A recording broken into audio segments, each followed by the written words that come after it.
इस वीडियो में हम लोग रियल नंबर्स क्लास 9 पार्ट 4 देखेंगे, जिसमें हम लोग बेसिकली रूट के अंदर 8.47 या रूट अंडर 4.3 इस तरीके को वैल्यूज को हम लोग रियल लाइन पे कैसे रिप्रेजेंट कर सकते हैं, ठीक है, या ज्योमेट्रिकली कैसे दिखा सकते हैं। पूरा आपको पूरा कंप्लीटली समझ में आ जाएगा और इस तरह क्वेश्चन आपसे एग्जाम में नहीं छूटेगा। तो let's start. So guys, first of all we will do, हम लोग एक लाइन ड्रॉ करेंगे, ठीक है। जैसे यहाँ पे हमारे रूट के अंदर जो वैल्यू है वो 8.47 दिया हुआ है, तो हम क्या करेंगे कि हम 8.4 ही लेंगे, ठीक है, क्योंकि स्केल से हम लोग 8.4 ही ले सकते हैं, 8.47 नहीं ले सकते। तो first of all we will draw a line that is equal to 8.4। तो हम लोग एक लाइन ड्रॉ करते हैं जिसकी मेजरमेंट क्या होगी 8.4 सेंटीमीटर। तो हमने यहाँ से एक लाइन ड्रॉ कर ली, दैट इज 8.1234, दिस इज 8.4, ठीक है, और इसे हम नाम दे देंगे that is equal to A B. So guys, line draw करने के बाद ए बी हमने एक लाइन ड्रॉ किया 8.4, आप सेंटीमीटर बोलो या यूनिट बोलो, ठीक है। तो 8.4 हमने यहाँ पे लाइन ड्रॉ किया। अब हम लोग क्या करेंगे कि यहाँ से बी से एक 1 सेंटीमीटर एक्स्ट्रा, 1 सेंटीमीटर एक्स्ट्रा का हम लाइन ड्रॉ करेंगे सेम, ठीक है। तो यहाँ से बी और सी हो गया, ये 1 यूनिट हो गया एक्स्ट्रा।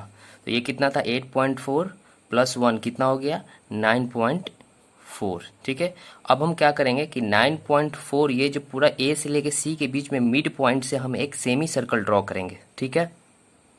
तो इसका 9.4 का मिड पॉइंट निकालने के लिए ये 8.4 हो गया प्लस ये 1 यूनिट कितना हो गया 9.4।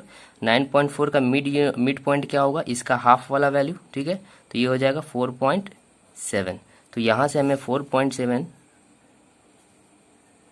ये हो गया 4.7, ये इसका मिड पॉइंट हो गया। अब यहाँ से हम एक इसको सेंटर ले करके हम एक सेमी सर्कल ड्रॉ करेंगे।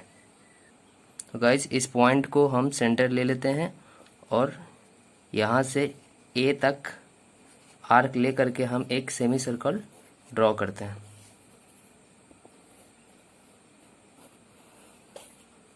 तो गाइज, हमने एक सेमी सर्कल ड्रॉ कर लिया है।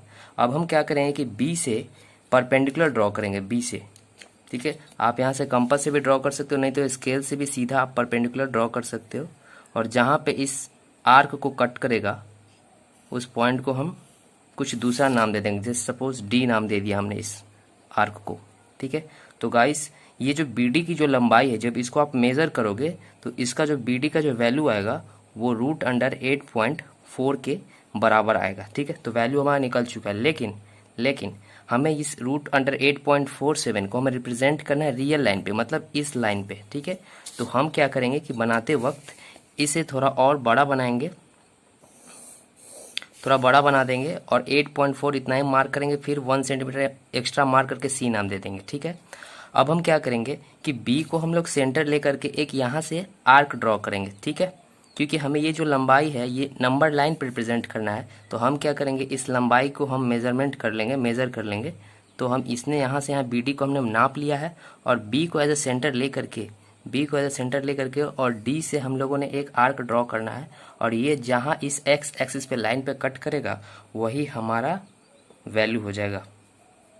तो गाइज, ये बी डी देख रहे हो कि यहाँ से एक आर्क ड्रॉ हुआ, तो ये बी डी और ये जहाँ पे कट करे इसे भी आप नाम दे दो बी ई। तो ये जो बी डी की जो लंबाई है वो किसके बराबर होगा, बी ई के बराबर, ठीक है। सो अगर बी डी रूट अंडर 8.4 है तो बी जो इस वैल्यू है वो क्या होगा रूट अंडर 8.4। सो हमारा जो बी का जो वैल्यू आ गया है, जो बी वो बी डी के बराबर होगा, उसका वैल्यू कितना आ जाएगा रूट अंडर 8.4। तो गाइज, इसे हमने रिप्रेजेंट कर दिया है रियल लाइन पे, ठीक है। इस रूट के अंदर कुछ भी वैल्यू हो, सेम मेथड है, जितना दिया रहेगा उतना एक लाइन ड्रॉ करेंगे, फिर 1 यूनिट एक्स्ट्रा ड्रॉ कर लेंगे, ठीक है। फिर पूरा का मिड पॉइंट लेकर के एक सेमी सर्कल ड्रॉ करेंगे और पहला जो बी था जिसे हमने बी माना था वहां से एक परपेंडिकुलर लाइन ड्रॉ करेंगे, परपेंडिकुलर, ठीक है। स्केल से भी आप ड्रॉ कर सकते हो, कंपास से भी ड्रॉ कर सकते हो, और जहाँ इस आर्क को कट करेगा उसे हम पॉइंट डी ले लेंगे, ठीक है। और फिर डी से बी को हम लोग सेंटर लेकर के और बी डी को मेजर करके हम लोग एक आर्क ड्रॉ करेंगे, क्योंकि ये जो बी डी है इसकी लंबाई इतना होगा, ठीक है, इतना ही होगा। लेकिन हमें इस रूट 8.4 को इस नंबर लाइन पे, रियल लाइन पे रिप्रेजेंट करना है, तो हम इसे मेजर करके एक आर्क ड्रॉ कर लेंगे और जो इसका लंबाई होगा बी डी का वही हमारा बी का लंबाई होगा, ठीक है। अब रही बात लिखने की, तो हम इसे कैसे लिखेंगे। तो गाइस, अगर लिखने की बात आती है तो बिल्कुल सिंपल है। हम लोग क्या करेंगे कि वी टेक या we draw A B is equal to we draw A B is equal to 8.4, A B हमने 8.4 लिया, ठीक है। और फिर B C is equal to हमने यूनिट लिख देंगे, यूनिट, ठीक है। आप यूनिट मतलब आप सेंटीमीटर में ले सकते हो या मीटर में, कुछ भी, सेंटीमीटर में लोगे। और बी सी हम लोग कितना लेंगे, 1 यूनिट, ऑलवेज 1 यूनिट लेना है, ठीक है। फिर उसके बाद ए सी आ गया, तो ए सी का हम मिड पॉइंट, इस मिड पॉइंट को आप ओ भी नाम दे सकते हो। तो वी टेक